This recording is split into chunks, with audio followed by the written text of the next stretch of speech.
Welcome to our Excel training. Let's do a nice application about expertise in Excel. Paint the empty cells in this list yellow. You can use different methods for this, friends. The first and most amateur method is to come from here and paint the cells here yellow one by one.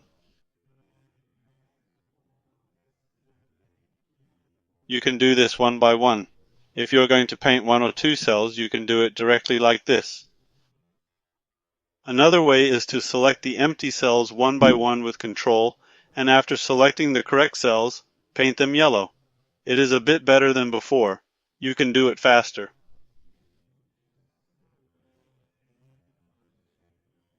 But what is the more professional way?